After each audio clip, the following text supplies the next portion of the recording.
I have this jumper that I've been asked to mend. You can see that there's this thread that has come out. So what we have, that thread is what indicated there was a problem. When we actually look at the inside of this cuff and how it's made, you can see that there is here, that there is an elastic thread that is sitting there. So what I'm going to need to do, it is that elastic thread that has come out here. The bind off has started to fray. So I can see there's a number of live stitches sitting here. They're bent out on either side. And then we've got this here that was sitting in them, but the bind off, one of these stitches has broken. I'm guessing here, judging by the amount of fraying and loose threads, it has come loose, it has broken, and that is what has made all of this bind off run undone. If this jumper had continued to be worn, these stitches would run down, you would end up with ladders going down here. This would likely break and you'd end up with more broken threads. So, I'm going to fix this. The first thing to do is to pick up all the live stitches, and then I will be in effect binding it off again with the elastic thread bound off, woven in with it. But the other thing that I'm going to be doing is, because this is it's a man's jumper, because this is the left sleeve, this has happened because that's where the watch is. It's a pretty common thing. And so the little toggle for the watch, that is what has rubbed against these threads, gradually worn through them and broken them. So as I bind this off again, just in this area here, I'm going to do a series of small stitches, little blanket stitches, to reinforce that so that it doesn't happen again, because these threads are now a little bit weak. First thing is picking up the stitches. Now it is black and it is a machine-made jumper, so they are tiny. So I can see that this is 2x2 ribbing. So there should be about 2 loops in each one of these to pick up. I can't always see the 2 loops because there's so much fraying stuff going on. I could trim that back, but I kind of want to keep as much strength as I can. So what I'm going to do is, rather than specifically pick out and be sure that I have each and every one of those little loops, I'm going to go in where I can see these V's, V, V, where all of those V's converge, and I'll stick my pin in, and if I get like there, when I put my pin in, I can see I just get an open loop. I'll go back one, and I'll just stick my pin in until I am sure that I have got the actual live stitches.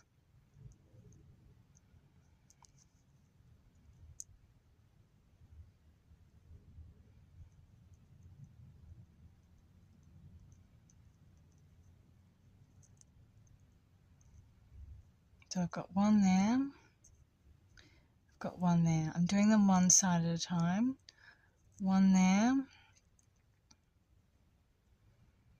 one there. Now I know that I'm splitting some of these threads.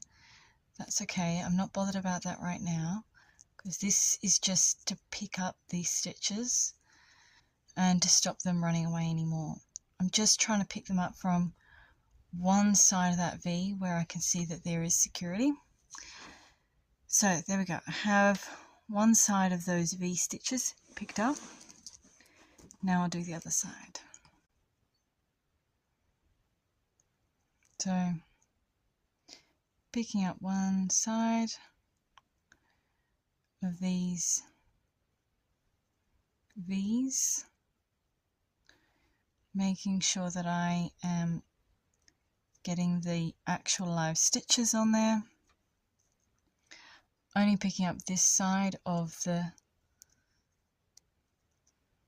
knit side of this face of the ribbing.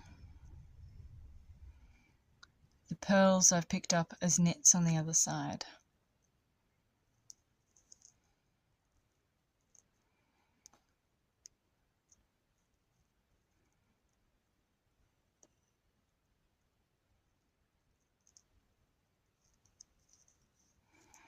There we go. So both sides are now picked up. I've now got this here. Now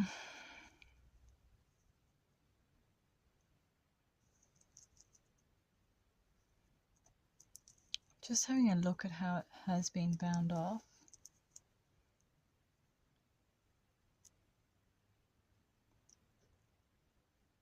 I think what I'm going to do is get some thread, double it over, and sew that bind off, creating a little bit of blanket stitch as I do. I'll double my thread just because this is, as we've established, a weak point.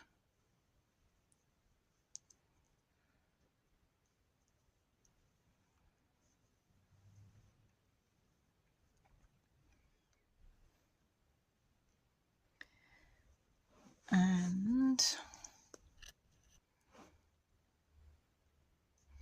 now I want to be able to use this thread to the last bit.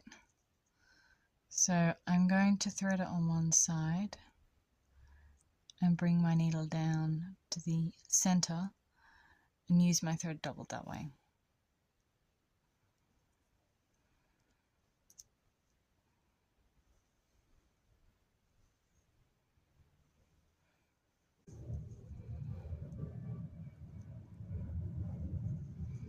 Just want to check how many rows down most of these stitches are that I've caught up.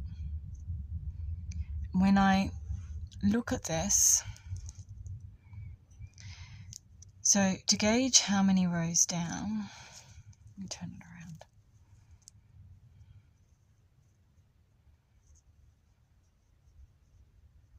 If I pull that pin all the way back to there and lay it flat, there's one more row here that would be above that is not caught in, where that has started to come undone.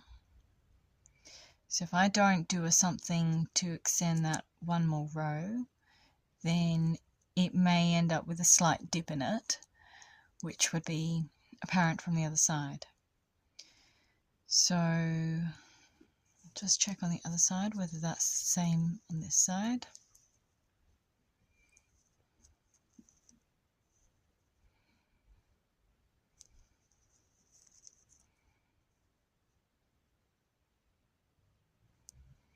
So on this one, I can see that my pin is lining up about here. So on this one, looks like I'm right near the cast off edge, and on this one it looks like I'm one below. So I might, which is because of this thing here. So I might see if I can lift that up on the inside so that I don't have that issue. So 1, 2, picking them up as high as I can, and this is where the fray is. So that one I have to pick up from down there because that's the only place that there's actual live stitches.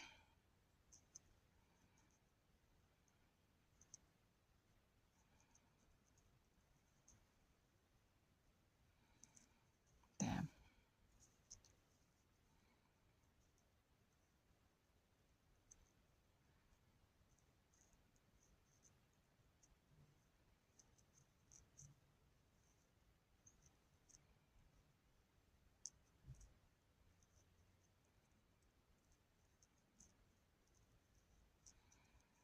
Okay.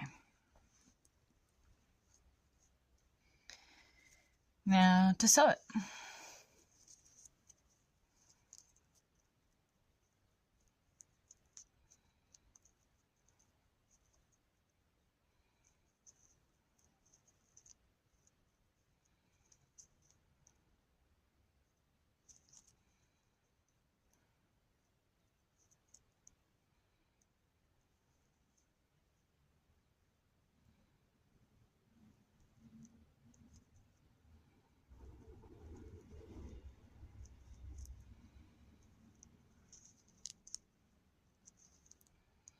Just checking how visible it is to see whether I could just put the knot at the top here.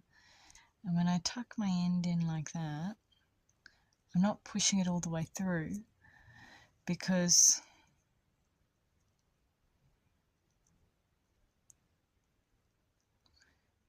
as I put the needle up like this, I can see it's in between each of those stitches, and on the front it's invisible. So that seems like a very, very good option.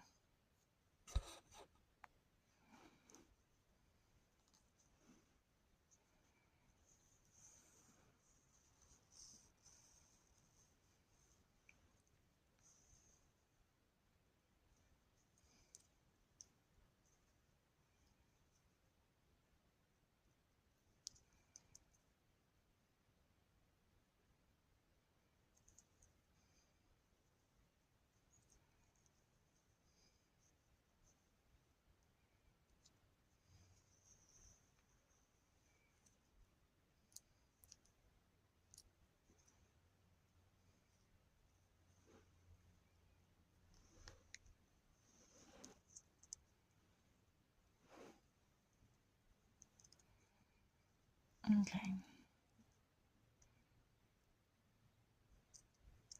So my thread is in.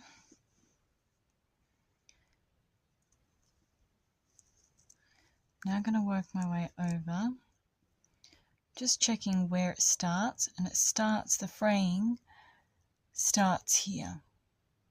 So I will be mirroring the knit stitches and binding them off as I go.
So I'm working my way along. I'm picking up all of the live stitches as I go, and because of the nature of this particular yarn that was used to knit the jumper, it's not uncommon for me to not get all of the strands, that bit there, of a stitch as I go, which honestly is probably a good thing because it allows that many more passes at the top of each stitch, top of each column. Sometimes if the stitches had dropped down a little bit, I'm right near the end now, I'm just going to there, so I've pulled out both of the pins. Sometimes if the stitches have dropped down, then I get a crochet hook and I bring them back up again. I re-knit them back up.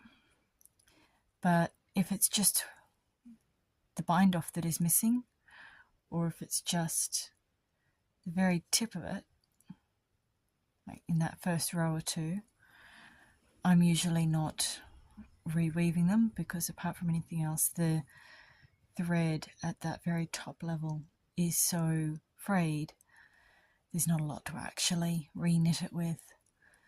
So my thread that I am sewing this with now is effectively what is creating that top row of stitches.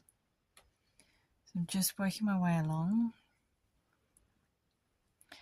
picking up all of those stitches, doing a blanket stitch, twisted blanket stitch alternately. I'm not really that fussed about which one it is because it disappears anyway. You can't really see where that bind off is that I'm working.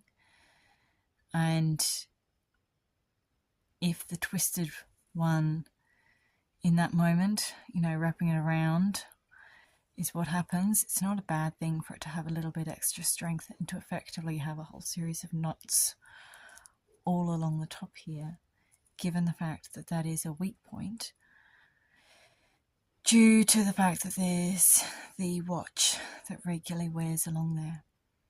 So by just blanket stitching my way along, I'll work my way back in a moment, and half of these are just going directly into the knitted fabric. I'm not actually trying to do them anything special. You can see where it is, obviously, but on my way back I'm going to do a slanted whip stitch, which is what I'm going to start doing now,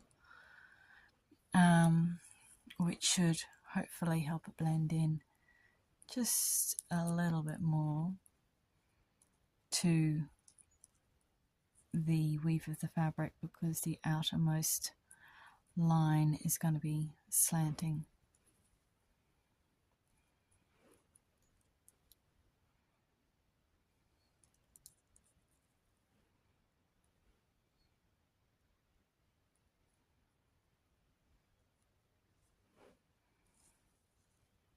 So there we go. Tucked all that in.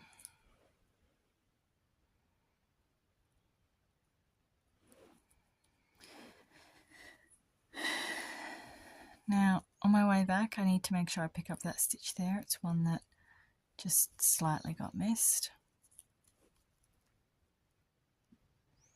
And then I'll work my way back.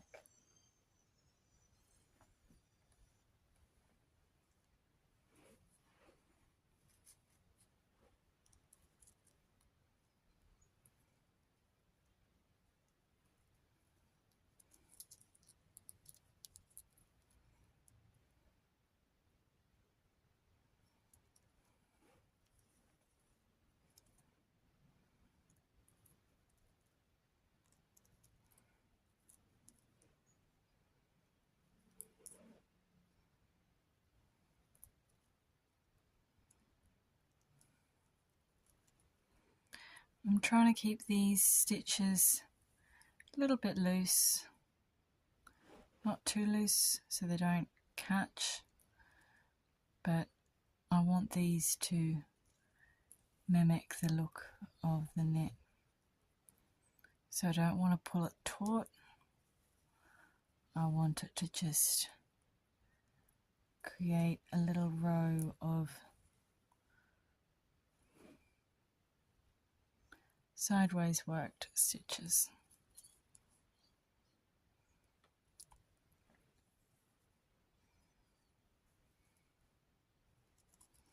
And of course, by doing this as well, I am reinforcing that top edge and giving it,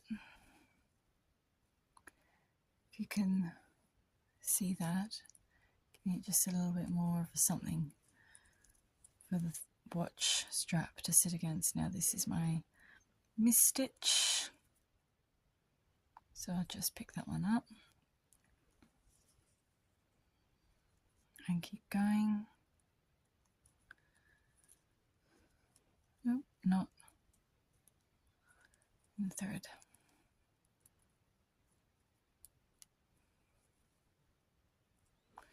And another one. Okay.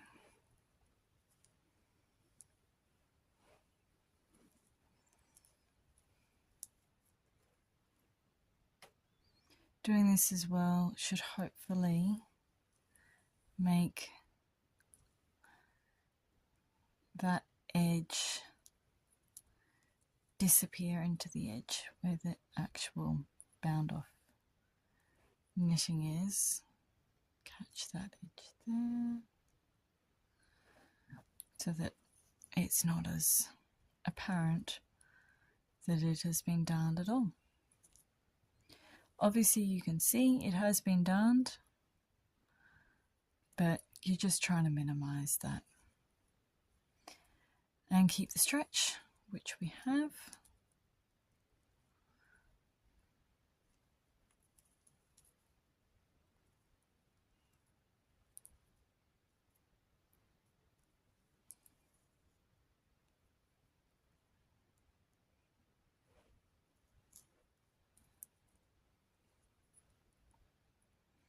By having left that tail there, it's really easy for me to see where I started, which is a good thing because the darning has made it a little bit harder to see where that edge is.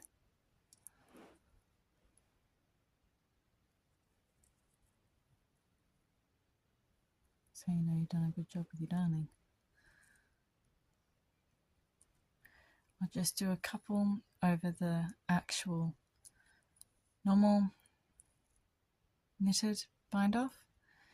Now I need to work my way back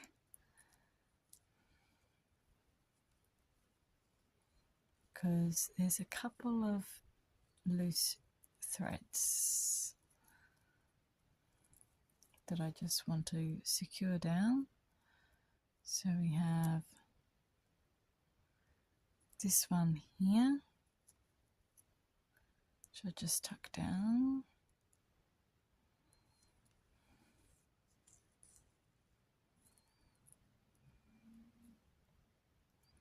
We have one down there.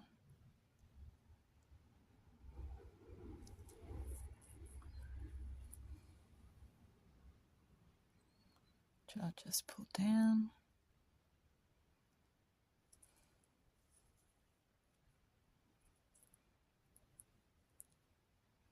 Check we've still got stretch, we do, and one there.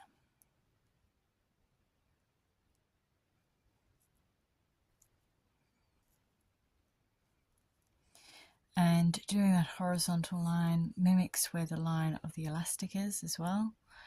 Obviously it's not elastic, but doing that provides a little bit of extra strength too.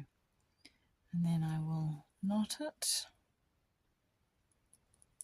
This is in the not frayed section.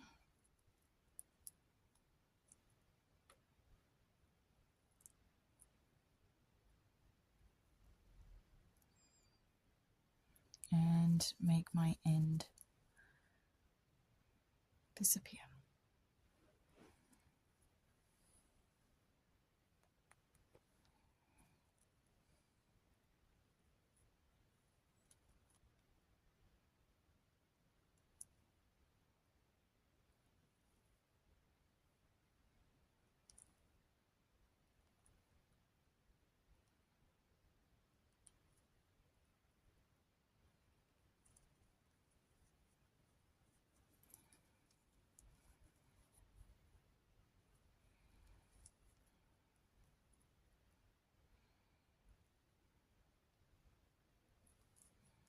There we go. I need scissors. So then snip both ends. Careful to not cut the actual knitting. Defeat the purpose of all of this. That one and that one, which is half been woven in at the top.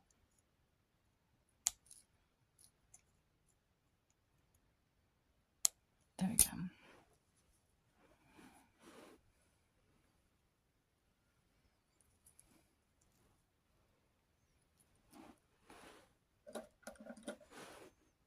Perfect amount of thread.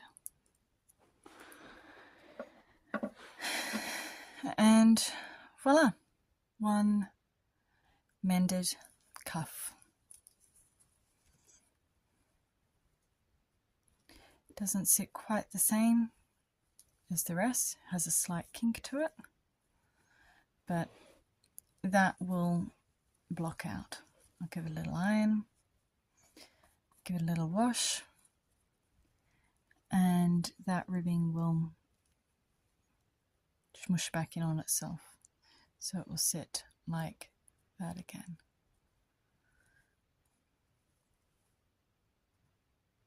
There we go.